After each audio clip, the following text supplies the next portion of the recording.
இங்கே கூடியிருக்கக்கூடிய தேசிய ஜனநாயக கூட்டணி கட்சியின் தலைவர்கள் அனைவருக்கும் என்னுடைய இனிய மாலை வணக்கம். நேற்று இங்க இருக்கக்கூடிய சட்டசபையினுடைய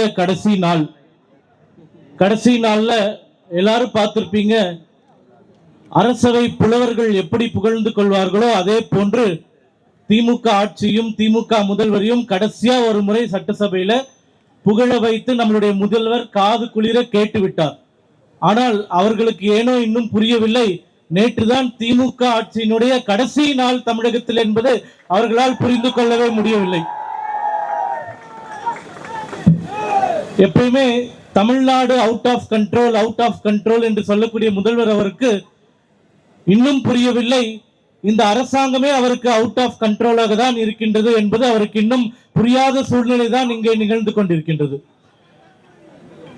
டிஎம்கே அகைன்ஸ்ட் யூத் அப்படின்றது இன்று பரவலாக இளைஞர்கள் சொல்லிக் கொண்டிருக்கக்கூடிய கோஷம்.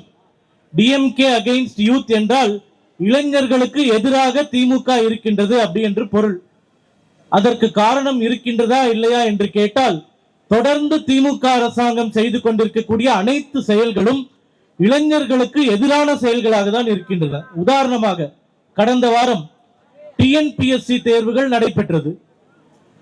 பிரிலிம்ஸ் எக்ஸாம் எழுதி 11,000 பேர், மொத்தம் 5 லட்சம் பேர்ல 11,000 பேரை தேர்வு செய்து அவர்களுக்கு தேர்வு எழுதுவதற்கு தமிழகம் முழுக்க மையங்கள் ஏற்பாடு செய்யப்பட்டன.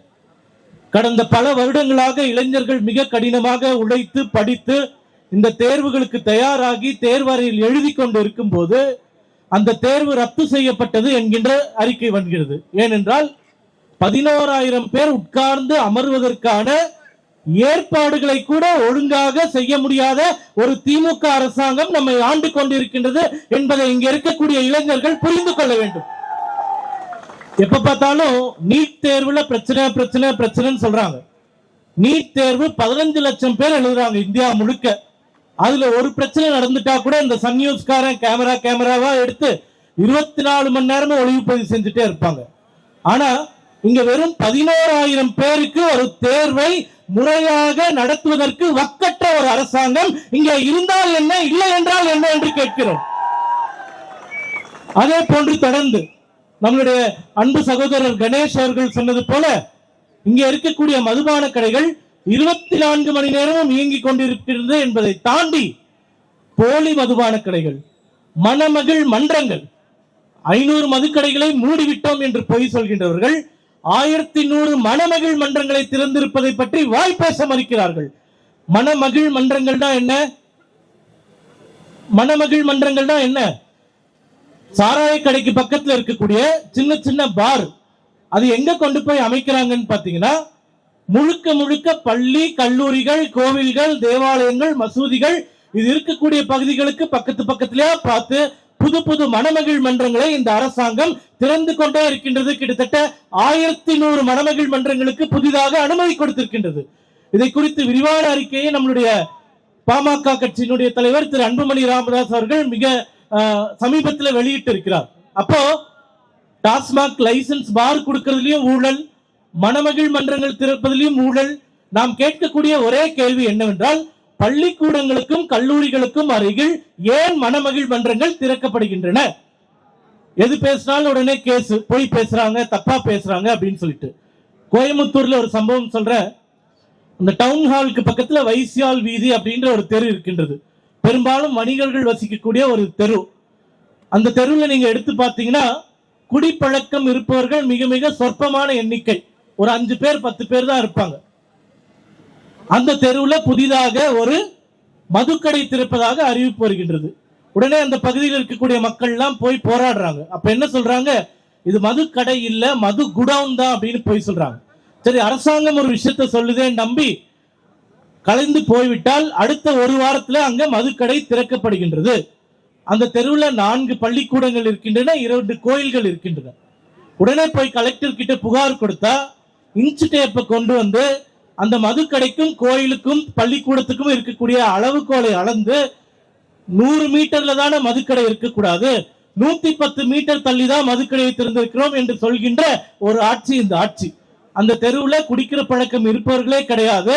இன்னைக்கு அந்த தெருவுல மதுக்கடையை கொண்டு வந்து அங்க இருப்பவர்களை குடிகாரர்கள் ஆக்கி, அது மட்டும் இல்லாம அடுத்த 6 மாசத்துல அங்க ஒரு பாரையும் திறந்து குடிப்பழக்கம் இல்லாதவர்களை குடிப்பழக்கம் இருக்கக்கூடியவர்களாக மாற்றுகின்ற ஒரே அரசாங்கம் இந்த உலகத்தில் இங்கே இருக்கக்கூடிய திமுக அரசாங்கம் தான் என்பதில் மாற்று கருத்தே கிடையாது. இதற்கு முன்பும் கடந்த ஆட்சிகளிலும் டாஸ்மாக் இருந்தது, மதுக்கடைகள் இருந்தது. எடப்பாடியார் அவர்கள் ஆட்சியில 4.5 ஆண்டு காலமும் இதே டாஸ்மாக் கடைகள் தான் இயங்கிக் கொண்டிருந்தன. அப்ப இந்த பிரச்சனைகள்லாம் வரவில்லையே. போதை பழக்கம் இவ்வளவு தலைவிரித்து ஆடவில்லையே.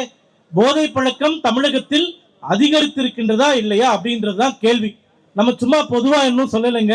இந்த அரசாங்கம் சமர்ப்பித்திருக்கக்கூடிய NIB CID தரவுகளின்படி 2022ஆம் ஆண்டு தமிழகத்துல 62,750 போதை மாத்திரைகள் காவல்துறையினரால் கைப்பற்றப்பட்டுள்ளது. இது 2022ல. 2024 2 ஆண்டுகள் கழித்து கைப்பற்றப்பட்டிருக்கக்கூடிய போதை மாத்திரைகளுடைய எண்ணிக்கை 1,41,760. கிட்டத்தட்ட 259% போதை மாத்திரைகள் கைப்பற்றப்பட்டுவது மட்டுமே அதிகரித்திருக்கின்றது என்றால், கைப்பற்றப்படாமல் எத்தனை லட்சம் போதை மாத்திரைகள் நம் இளைஞர்களை தமிழகத்தில் சீரழித்துக் கொண்டிருக்கின்றது என்பதை நீங்கள் புரிந்து கொள்ள வேண்டும்.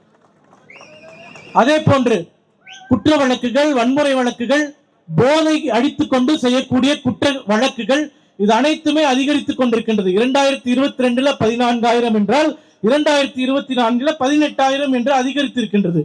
இந்த கஞ்சா போதை பழக்கம் இருப்பதனால் என்னென்ன உடல் பிரச்சனைகள் வருகின்றன என்று பல்வேறு மருத்துவர்கள் தொடர்ந்து சொல்லிக் கொண்டே வருகிறார்கள். இந்த கஞ்சா அடிப்பதனால் கொடிய மனச்சிதைவு ஏற்படும் என்று ஆய்வுகள் சொல்கின்றன. அதே போன்று மூளையை தின்னும் மெத் என்று அமெரிக்காவே ஒரு ஆய்வு கட்டுரை வெளியிட்டிருக்கின்றது. திடீர் மாரடைப்பு வருவதற்கு வாய்ப்புகள் இருக்கின்றன.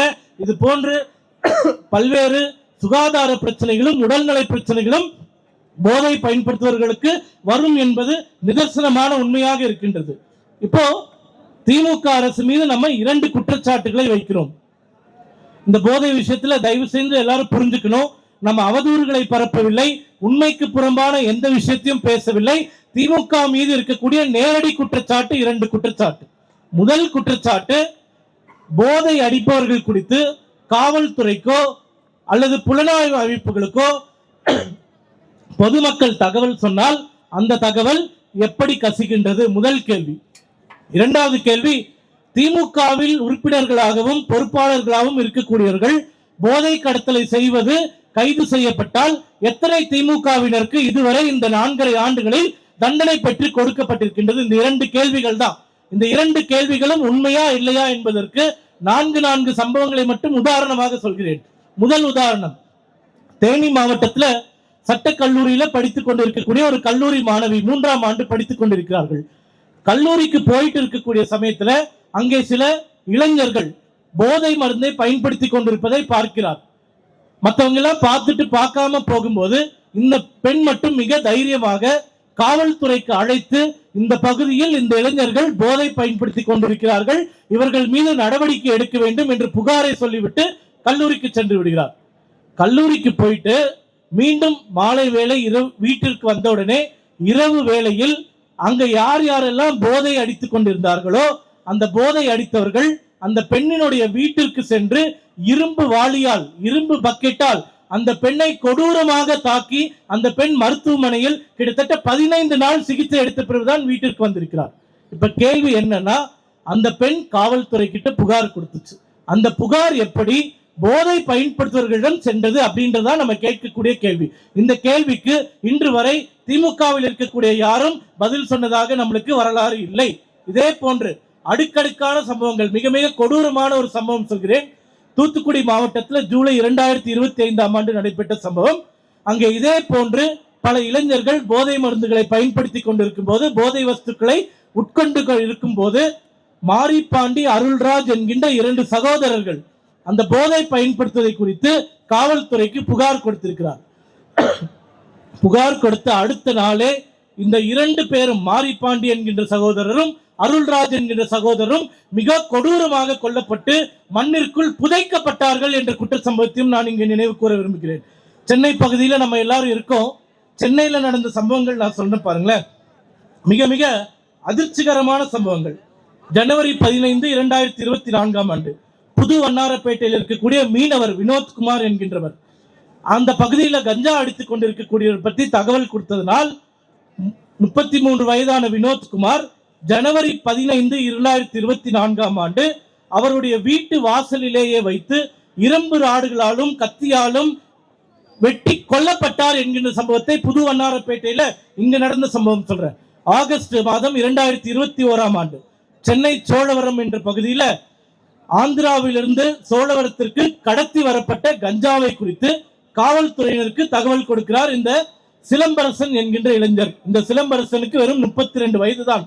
ஆனால் அதே ஆகஸ்ட் 2021 நள்ளிரவில் 4 பேர் கொண்ட கும்பல் இந்த சிலம்பரசனை வெட்டி கொலை செய்தது என்ற சம்பவத்தையும் உங்களுக்கு நினைவுபடுத்த விரும்புகிறேன். அதே போன்று சென்னை சென்ட்ரல் இருக்கக்கூடிய அள்ளிக்குளம் என்கின்ற பகுதியில் முனுசாமி என்கின்ற ஒரு வியாபாரி இங்க இருக்கக்கூடிய காவல் நிலையத்துக்கு புகார் கொடுக்கிறார். ஆனால் டிசம்பர் 3, 2022 அன்று பட்ட பகலில் சென்னையில் இருக்கக்கூடிய நீதிமன்றத்தினுடைய வளாகத்திலேயே அந்த முனுசாமி வெட்டி கொல்லப்படுகிறார். அந்த கொலையும் இங்கேதான் நடந்தது.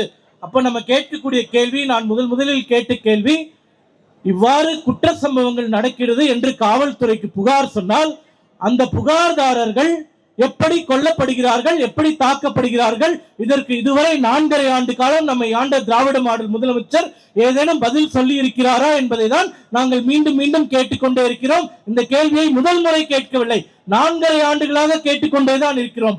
இது போன்று உளவாளிகளாக இருக்கக்கூடியவர்களுக்கு பாதுகாப்பு இல்லை என்றால் கஞ்சா விற்பவர்களுக்கும் நம்மை ஆளுகின்ற அரசாங்கத்திற்கும் ஏதோ கூட்டு இருக்கின்றது என்றுதான் அர்த்தமே தவிர இதை விட வேறு அர்த்தம் ஏதும் இருக்க முடியாது. இப்ப மீண்டும் மீண்டும் சொல்றது குஜராத்திலிருந்து கஞ்சா வருது, குஜராத்திலிருந்து கஞ்சா வருது. இங்க இருக்கக்கூடிய ஆட்சியாளர்களுக்கு தான் மூளை இல்லை என்றாலும் இங்க இருக்கக்கூடிய திமுக அரசியல்வாதிகளுக்கும் கொஞ்சம் கூட மூளை இல்லை என்பதை நிரூபிக்கக்கூடிய சம்பவம் தான் குஜராத்திலிருந்து கஞ்சா வருதுன்னு சொல்றது. எல்லாருக்கும் தெரிஞ்ச விஷயம் தான், இந்தியாவில் கைப்பற்றக்கூடிய போதை மற்றும் கஞ்சா வஸ்துக்கள்ல 90% வஸ்துக்கள் குஜராத்ல பிடிபடக்கூடியவை தான். ஏன் குஜராத்ல பிடிபடக்கூடியவை என்றால் அங்கேதான் பாகிஸ்தான், ஆப்கானிஸ்தான் உள்ளிட்ட நாடுகளிலிருந்து கடத்தி வரக்கூடிய அந்த கடல் வழி பாதை என்பது குஜராத்ல தான் இருக்கு.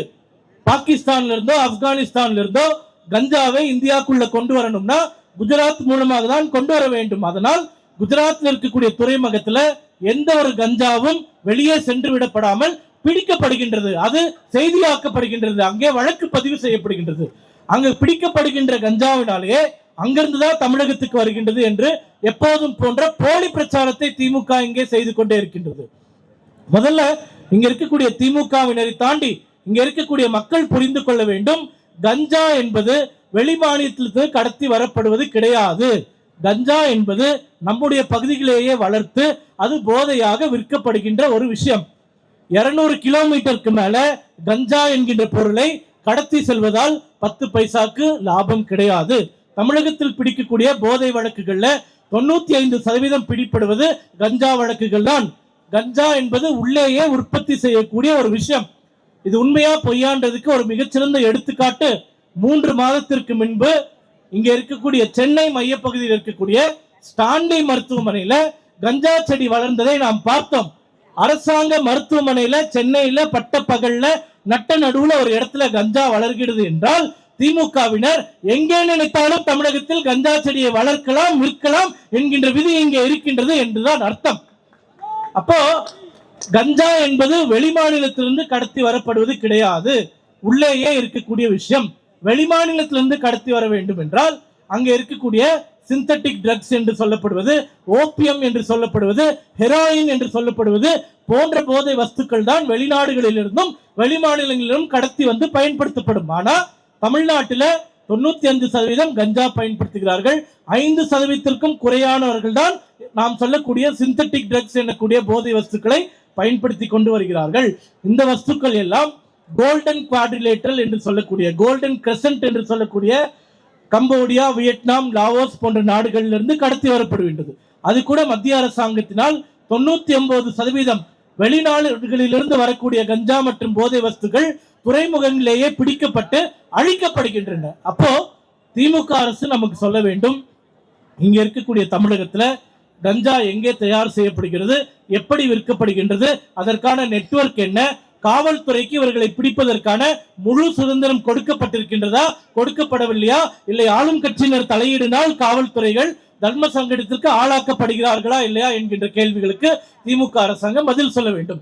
நான் சொன்னது போல 2 விஷயங்கள். ஒன்று, கஞ்சா பயன்படுத்துவதாக தகவல் சொன்னால் அவர்கள் கொல்லப்படுகிறார்கள், தாக்கப்படுகிறார்கள், வெட்டப்படுகிறார்கள். இரண்டாவது, திமுகவில் கஞ்சா விற்கக்கூடியவர்கள் அல்லது கஞ்சாவை உற்பத்தி செய்யக்கூடியவர்கள் எத்தனையோ பேர் இருந்தும் அவர்கள் மீது இந்த காவல்துறை இதுவரைக்கும் எடுத்த நடவடிக்கை என்ன, இதுவரைக்கும் வாங்கி கொடுத்த தண்டனை என்ன?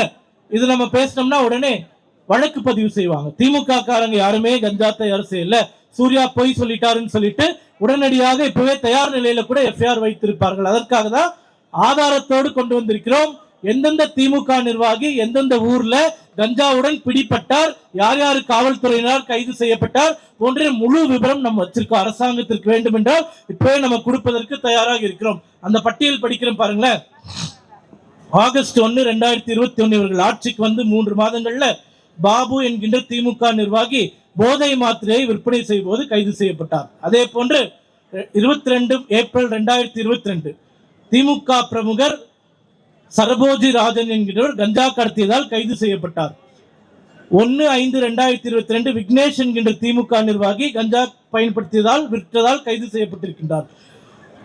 ஜூன் 14, 2022 நசுருதீன் என்கின்ற 3வது வார்டு திமுக துணை அமைப்பாளர் திண்டுக்கல் மாவட்டத்தில் உணவகத்தில் 100 கிலோகிராம் பான் மசாலா பதுக்கி வைத்ததால் கைது செய்யப்பட்டார். இவர் எல்லாமே திமுக ஆட்சியில் கைது செய்யப்பட்டவர்கள்.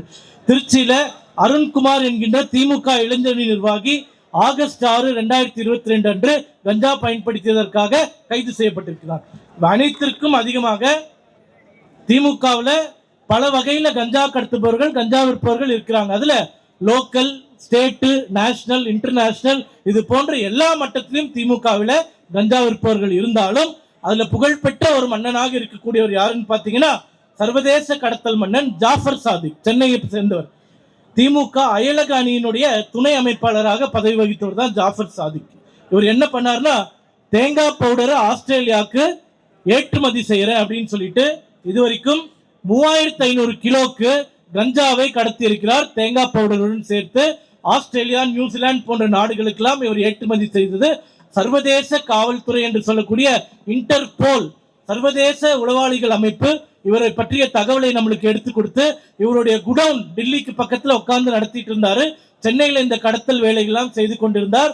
இவர் கைது செய்யப்பட்டு தற்போது விசாரணை மேற்கொள்ளப்பட்டு வருகின்றது. அதே போல ராமநாதபுரத்தில் திமுகவினுடைய துணைத் தலைவராக இருக்கக்கூடிய திரு சையத் இப்ராஹிம் இவர் என்ன பண்றாருன்னா, சுமார் 70 கோடி மதிப்புள்ள மெத்தோபெட்டமைன் என்று சொல்கிற போதைப் பொருளை இலங்கைக்கு கடத்த முயன்ற போது அங்கே இருக்கக்கூடிய ஊர்காவல் அதிகாரிகளால் பிடிபட்டு தற்போது சிறையில் உட்கார்ந்து கொண்டிருக்கின்றார். அதே போன்று நாகப்பட்டினத்தில் திமுகவை சேர்ந்த புல்லட் மகாலிங்கம் என்பவர் பஞ்சாயத்து தலைவராக கூட இருக்காரு.